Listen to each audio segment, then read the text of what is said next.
মসজিদের দিকে সুন্দর পাথর দিয়া বানাইছে, গম্বুজ দিয়া বানাইলো, কেউ যদি সারাদিন তাকায় থাকে একটা সওয়াবও পাবে না। কিন্তু আল্লাহর ঘর বাইতুল্লাহ এমন এক দামি ঘর, এক নজর দিয়া বান্দা যতক্ষণ তাকায় থাকবে আমল নামায় শুধু সওয়াব আর সওয়াব। কেউ যদি বাইতুল্লাহর সফরে যায়, গিয়া যদি প্রথম আল্লাহর ঘর বাইতুল্লাহর দিকে নজর পড়ে, প্রথম নজরে যে দোয়া করবে সাথে সাথে কবুল।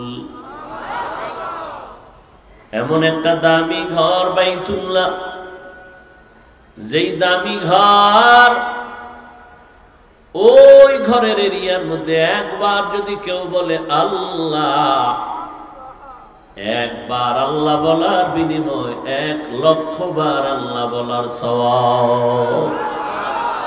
আতিনা ফি দারে দুনিয়া না হাসান, আতিনা ফি দারে উকবা না হাসান, ইয়া গিয়াসাল মুস্তাগীসিন ইহদিনা লফতিখারা বিল উলুমে ওয়াল গিনা। হর ঘড়ি দেনে কো তু তৈয়ার হ্যায়, जो न मांगे उससे तू बेजार है। সব মসজিদ কার ঘর? বাইতুল্লাহর মতো কয়টা? হ্যাঁ, আরো ভালো করে খেয়াল করেন,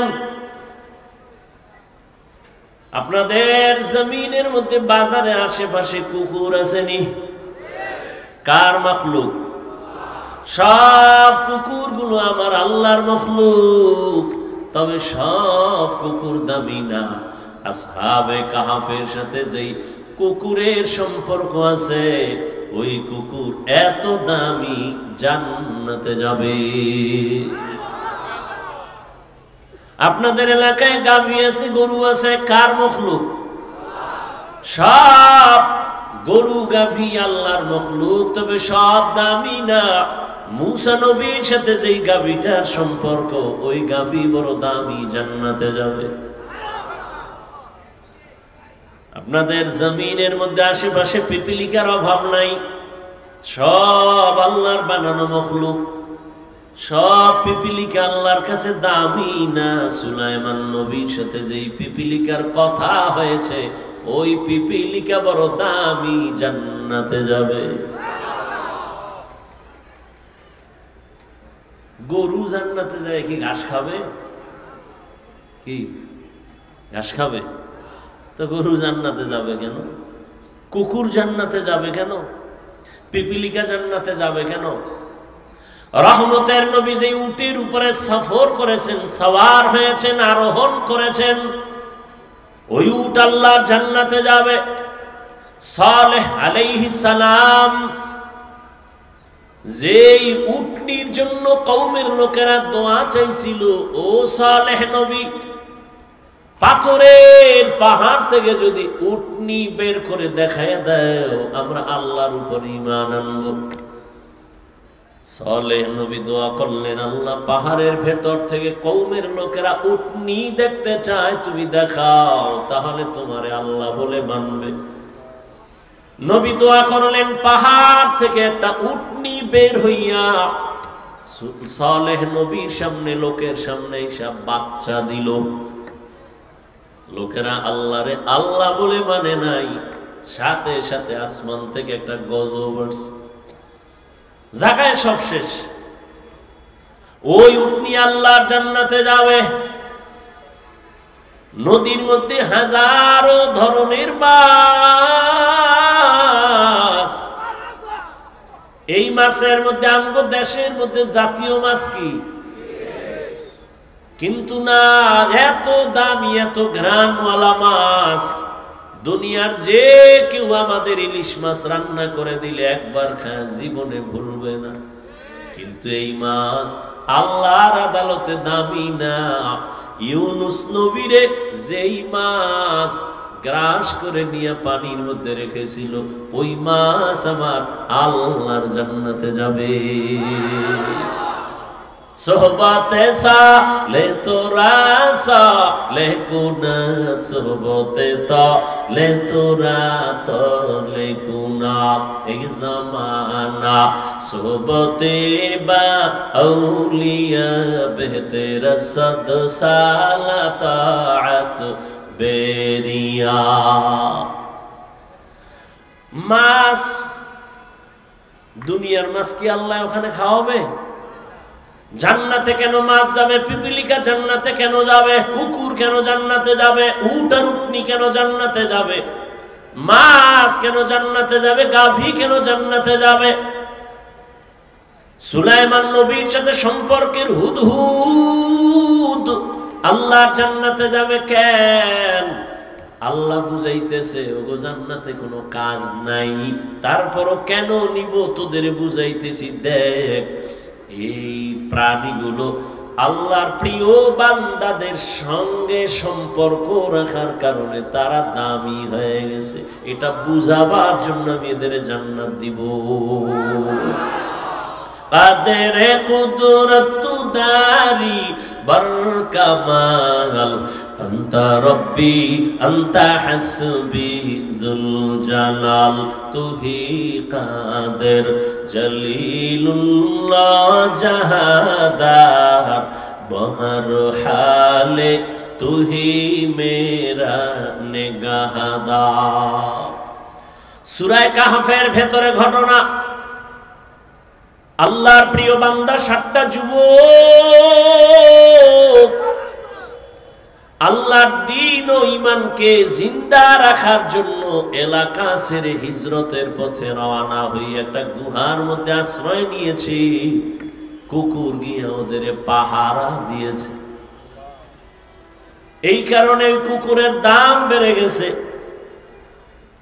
চিটার কোনো মূল্য নাই, কিন্তু ধানের সাথে থাকার কারণে চিটার মূল্য বেড়ে যায়। দুনিয়ার মানুষ তোমার কোনো মূল্য নাই। দুনিয়ার মানুষ সব আল্লাহর মখলুক, কোনো দাম নাই।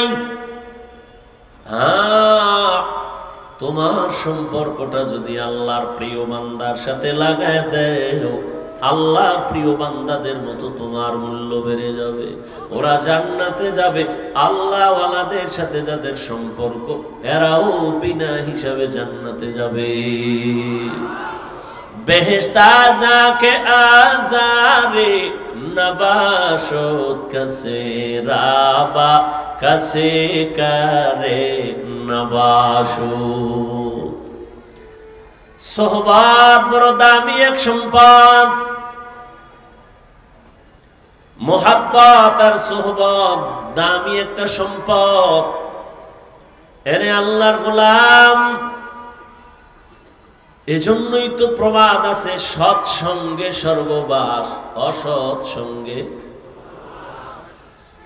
পারস্যের এক কবি, কবিকুল সম্রাট শেখ সাদি রহমাতুল্লাহের ঘটনা।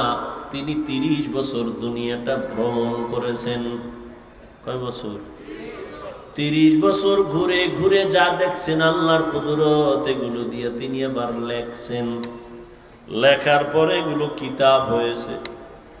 এমনই মকবুল কিতাব তিনি নাই, তার লেখা কিতাব আমাদের মাদ্রাসার পাঠ্য হয়ে গেছে।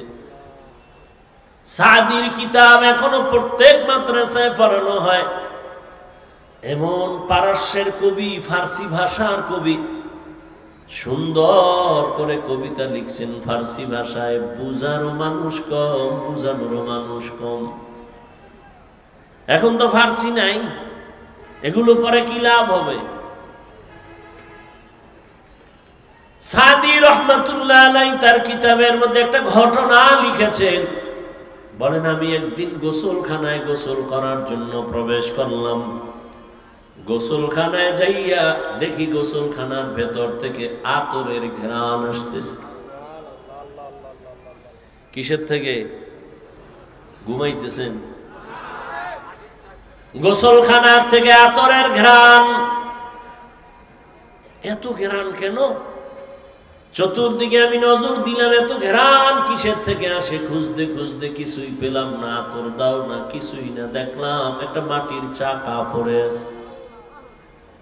সাদি বলেন, আমি মাটির চাকাটা হাতের মধ্যে নিয়ে নাকের কাছে নিয়ে দেখি ওই মাটির থেকে মেশকের ঘেরান আসতেছে।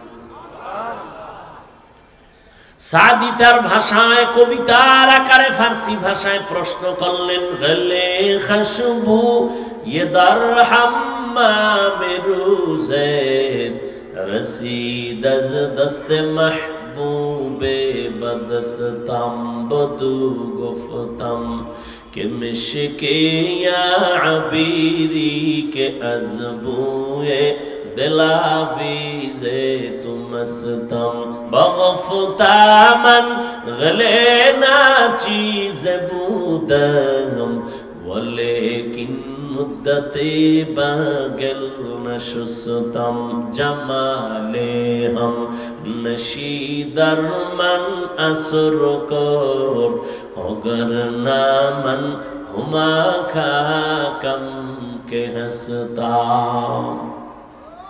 একদাস নামের আধারে বসিয়া হেরিন মাটির ঢেলা হাতে নিয়ে শুকিয়া দেখিলাম রয়েছে সুবাস মেলা। কহিল তাহারে কস্তুরী তুমি, ওগো তুমি কি আতুর দা, তোমার গায়েতে সুবাসে ভরা, ওগো তুমি কি গুলিস্তা। মাটি জবান দিয়া আওয়াজ দিল, কহিল সব কিছু আমি নহি, আমি অতি নিচু মাটি, ফুলের সাথে থাকিয়া তাহার সুবাসে হইলাম খাঁটি। সাদি প্রশ্ন করলেন, এই মাটি তুমি আতর দা নাকি মেশকো নাকি আম্বর? মাটি বলে কিছুই না, তো এত ঘ্রাণ কেন? মাটি বলে আমি একটা ফুলের গাছের গোড়ায় থাকার কারণে ঘ্রাণ আমার মধ্যে চলে আসছে। সাদি এবার দুনিয়ার মানুষের বয়ান করে, ও মানুষেরা, একটা মাটির চাকা ফুলের গাছের গোড়ায় থাকার কারণে মাটির মধ্যে যদি ফুলের ঘেরান আসতে পারে, একটা গুনাহগার দুনিয়াওয়ালা মানুষ যদি আল্লাহওয়ালার নেক নজরে পড়তে পারো, আল্লাহওয়ালার সাথে যদি সম্পর্ক লাগায় দাও, আল্লাহওয়ালার নেক তাওয়াজ্জু যখন তোমার কলবের মধ্যে গিয়ে লাগবে, আল্লাহর ওলিদের নেক নজরে পাওয়ার আর পাওয়ার, এই পাওয়ার সমান নজরের মধ্যে নাই। আল্লাহ এ পাওয়ার দান করেন, কোন বেনামাজিকে দেন না, কোন গুনাহগারকে দেন না। আল্লাহ এই পাওয়ার একমাত্র তার প্রিয় ওলিদের দান করেন। আউলিয়ারা কারে উকবা ইখতিয়ার, জাহেলারা কারে দুনিয়া ইখতিয়ার, মাইলে মোমেন সোয়ে মোমেন মিশাবত, মাইলে কাফের সোয়ে কাফের মিশাওয়াত। 3 দিন ব্যাপী মাহফিলের এই প্যান্ডেল এখন বেহেশতের বাগান হয়ে গেছে। আরো আস্তে করে বলেন, আরশে আজিমের মধ্যে আমার রব ফেরেশতাদেরকে নিয়ে একটা সুন্দর মজলিস মিলাইছেন। ফেরেশতাদেরকে সাক্ষী রেখে বলেন, এ ফেরেশতারা বলো, ওই চান্দনা চৌরাস্তার ভেতরে মানুষগুলো শীতের ভেতরে, ঠান্ডার ভেতরে দোকান বন্ধ করে, ঘর বন্ধ করে, চাকরি বন্ধ করে কেন এরা বসছে? আল্লাহ জানেন না? জানার পরেও ফেরেশতাকে আল্লাহ জিজ্ঞেস করেন, বলো ওরা ওখানে কেন বসছে, কি চায়? ফেরেশতারা কয়, আল্লাহ এরা আপনাকে চায়। কারে চায়? या इलाही तू मेरा माबूद है, या इलाही तू मेरा माशूक है, या इलाही मुझसे मुझको दूर कर, ताके देखो मुझ में तुझको एक नजर। या इलाही तू मेरा माबूद है, या इलाही तू मेरा माशूक है। ফেরেশতারা এরা কি চায় বলে, ও আল্লাহ এরা কিছুই চায় না, টাকা চায় না, বাড়ি চায় না, গাড়ি চায় না, কিচ্ছু চায় না, তোমাকে চায়। আর কয় আল্লাহ তোমার বানানো শান্তির ঠিকানা তারা জান্নাত চায়। সুবহানাল্লাহ না? আর ফেরেশতারা বলেন, হে আল্লাহ এই বান্দাগুলো তোমার বানানো শাস্তির ঠিকানা জাহান্নাম থেকে সবাই মুক্তি চায়। আল্লাহ বলেন, ও ফেরেশতারা এরা আমি আল্লাহকে কোনোদিন দেখছিনি বলো? ফেরেশতারা বলেন, না আল্লাহ এরা কোনোদিন আপনাকে দেখে নাই। আমার জান্নাত দেখছিনি? কয় না। আমার জাহান্নাম দেখছে নাকি? বলে না দেখে নাই। আল্লাহ কয় যদি দেখতো,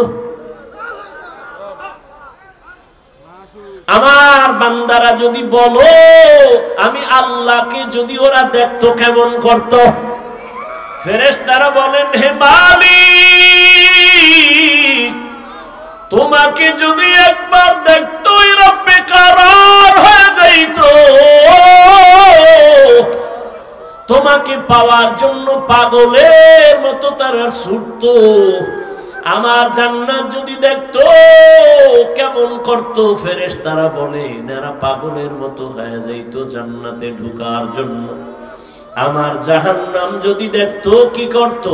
ফেরেশতারা বলেন, হে আল্লাহ আপনার জাহান্নাম দেখলে জাহান্নামের আগুনের ভয় এরা জীবন দিয়ে পালাবার জন্য পাগল হয়ে দৌড়াইতো।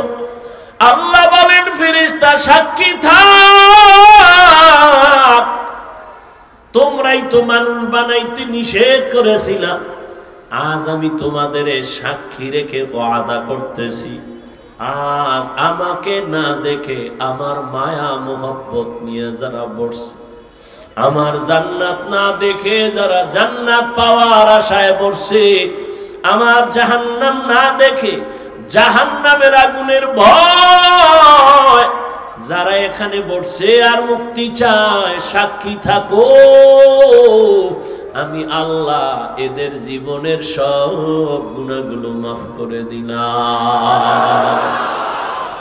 আতিনা ফি দারে দুনিয়া না হাসানা, আতিনা ফি দারে উকবা না হাসান, ইয়া গিয়াসাল মুস্তাগীসিন ইহদিনা লিফতিখারা বিল উলুমি ওয়াল গিনা। হর গরিদে নেকো তু তৈয়ার হ্যায় জু না মাঙ্গে উসসে তু বেজার হে। আল্লাহ বলে সবাই রে মাফ, এই প্যান্ডেলে যারা আছে সব মাফ। ফেরেশতারাকে আল্লাহ সবাই তো তোমাকে পাওয়ার জন্য এখানে বসে নাই, কিছু কিছু তোমার গোলাম এরা তোমাকে পাওয়ার জন্য প্যান্ডেলে আসে নাই, এরা অন্য কাজে যাইতেছিল, হঠাৎ তোমার কোরআনের আওয়াজ পাইয়া দেখার জন্য তারা ভেতরে ঢুকছে। এরা বয়ান শুনতে আসে নাই, এরা হঠাৎ করে ঢুকছে, বাড়ির থেকে ওয়াজের নিয়তে আসে নাই। আল্লাহ কয় ফেরেশতা সাক্ষী থাক, তাদেরও মাফ করে দিলাম।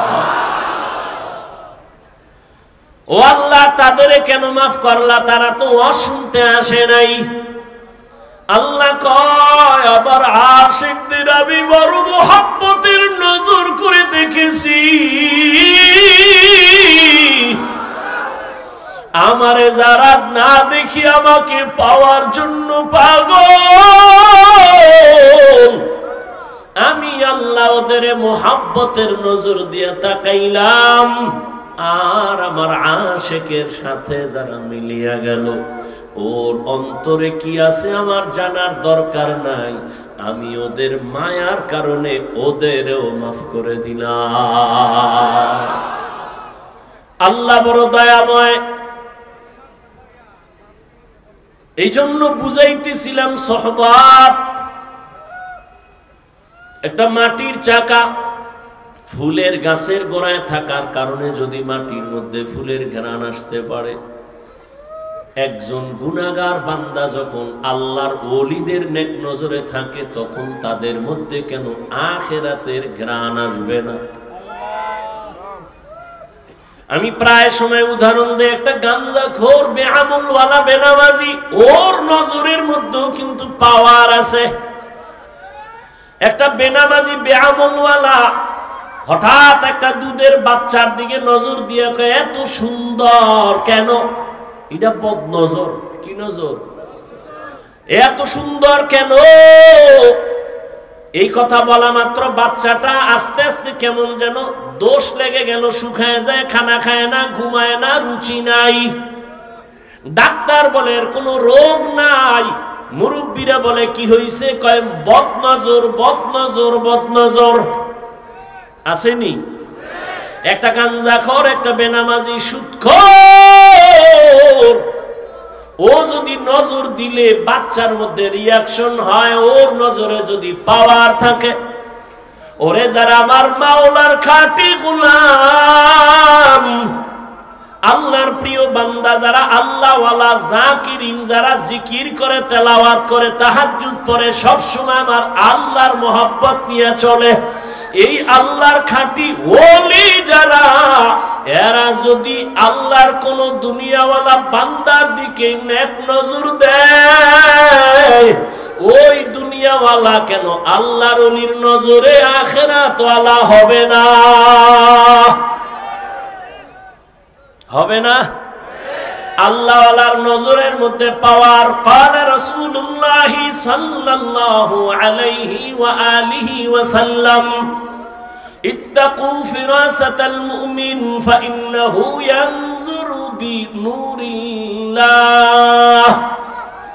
আল্লাহর নবী বলেন, এই দুনিয়ার উম্মতেরা, আল্লাহর প্রিয় বান্দা মুমিন, এদের স্পেশাল পাওয়ারকে তোমরা ভয় করিও, কারণ এরা যা দেখে তোমরা তা দেখো না। আল্লাহ তাআলা এদের পাওয়ার দান করেন, তুমি দেখবা না। আল্লাহর প্রিয় বান্দারা দেখেন, চামড়ার চোখ দিয়ে দেখে না, আল্লাহর দেওয়া নূরের আলো দিয়ে তারা অনেক কিছু দেখতে পায়। আল্লাহর দেওয়া নূরের পাওয়ার, আল্লাহ তাআলা এই পাওয়ার তার প্রিয় বান্দাদের দেন। কোন বেনামাজিকে এই পাওয়ার দিবেন না, সুদখোরকে দিবেন না, হারামখোরকে দিবেন না। এই পাওয়ার আল্লাহ মুত্তাকি যারা তাদেরকে দান করবেন, তাকওয়াওয়ালাদের এই পাওয়ার দান করবেন। এই জন্য আল্লাহর প্রিয় বান্দা যারা ওলি, যারা আউলিয়া, এদের নজরের মধ্যে পাওয়ার আর পাওয়ার আর পাওয়ার আর পাওয়ার আল্লাহ দান করেন। এই পাওয়ার দিয়া তারা এখানে থেকে বহু কিছু দেখতে পায়। পয়গম্বরের একজন সাহাবী ওমরে ফারুক রাদিয়াল্লাহু তাআলা আন, তিনি খুতবা পড়তেছেন। খুতবার ভেতরে হঠাৎ করে একটা অপ্রাসঙ্গিক একটা শব্দ উচ্চারণ করলেন, ইয়া সারিয়াতাল জাবাল, ইয়া সারিয়াতাল জাবাল, ইয়া সারিয়াতাল জাবাল। এই সারিয়া, পাহাড় পাহাড় পাহাড়, এ সারিয়া পাহাড় দেখো। ওমরের আওয়াজটা যেখান থেকে দিলেন মদিনাতুল মুনাওয়ারা, ওখান থেকে ওই সারিয়া 2000 কিলোমিটার দূরে ছিল ইরানে। কয় হাজার কিলোমিটার? 2000 কিলোমিটার দূর ইরানে তখন যুদ্ধ চলে। ওমর খুতবা পড়ার মাঝখান দিয়ে বলে, সারিয়া পাহাড়টাকে কাছে রেখে যুদ্ধ চালাও, পাহাড়ের অপর দিকে দুশমন। সারিয়াকে জিজ্ঞাসা করা হলো, এই সারিয়া, ওমরের আওয়াজটা শুনছিলিনি? সারিয়া বলে, কাছে বসিয়া বললে যেমন শোনা যায় তেমনি শুনেছি। আউলিয়ারা কারে উকবা ইখতিয়ার, জাহেলারা কারে দুনিয়া ইখতিয়ার। মাইলে মোমেন সোয়ে মোমেন মিশাও, মাইলে কাফের সোয়ে কাফের মিশাও। এই জন্য আল্লাহ তাআলা বলেন, ইয়া আইয়ুহাল্লাযীনা আমানুত্তাকুল্লাহ ওয়া কুনু মা'আস সাদিকিন। ও দুনিয়ার মুমিন, তুমি আমি আল্লাহকে ভয় করো, তাকওয়া অর্জন করো, আর আমার প্রিয় গোলাম যারা আমার ওলি সাদিকিন সালেহিন এদের বন্ধু হইয়া থাকো। কেন? তোমার জীবনটাকে তুমি গড়ার জন্য আল্লাহওয়ালাদের সাথে বন্ধুত্ব বানাও, তাদের নেক নজর লাগাও। কতক্ষণ তোমার রংটা তাদের রঙে রঙিন হবে না? যতক্ষণ। এরে ঢাকা কলেজে গিয়া দেখ, জাহাঙ্গীরনগরে গিয়া দেখ, কলেজের ছেলে লেখাপড়া করে, মাথায় পাগড়ি লাগানো, বড় দাড়ি, বড় জামা, পেছন থেকে তাকাইলে মনে হয় জানো কোন মসজিদের খতিব। এই যুবক বাবা, কোন মসজিদে নামাজ পড়াও? যুবক পেছনে ফিরে বলে, আস্তাগফিরুল্লাহ, আমি তো আরবি ভালো করে পড়তে পারি না, আবার কোথায় নামাজ পড়াবো? বলে, তাহলে তুমি কোথায় করো, কি করো? বলে, আমি ঢাকা কলেজে পড়ি। তোমার এই হালাত কেন? মাথায় পাগড়ি কেন? তুমি কলেজে পড়ো, তোমার দাড়ি এত বড় কেন? তুমি ঢাকা কলেজে পড়ো, তোমার জামা এত বড় কেন? কয়, আমার আল্লাহর ওলিদের নেক নজর লাগাইছি, আল্লাহওয়ালাদের নেক সোহবত লাগাইছি। আল্লাহওয়ালারা যখন নেক নজর দিয়ে তাকায়, আল্লাহর রহমতের বৃষ্টি তার উপরে বর্ষণ হয়। আমি কলেজে পড়িয়াও আমি এক বেলার নামাজও বাদ দেই না।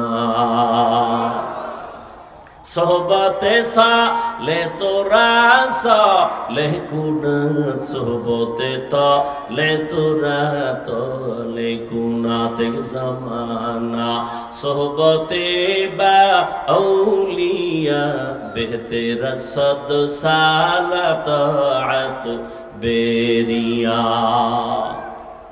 আচ্ছা, আমাকে একটা সত্য কথা বলেন তো, আল্লাহকে সাক্ষী রেখে আমার যুবকদেরকে বলছি, শিক্ষিত বাবারা, এই যে প্যান্ডেলে বসছেন, দু চার কথা শোনার পরে আল্লাহকে সাক্ষী রেখে বলেন, আপনার দিলের মধ্যে কি একটু দাগ কাটছে, ধাক্কা লাগছে? মিথ্যা বললেন না, লাগছে? এই নগদ নগদ প্রমাণ। ওলামায়ে কেরামের সামনে বসলে যদি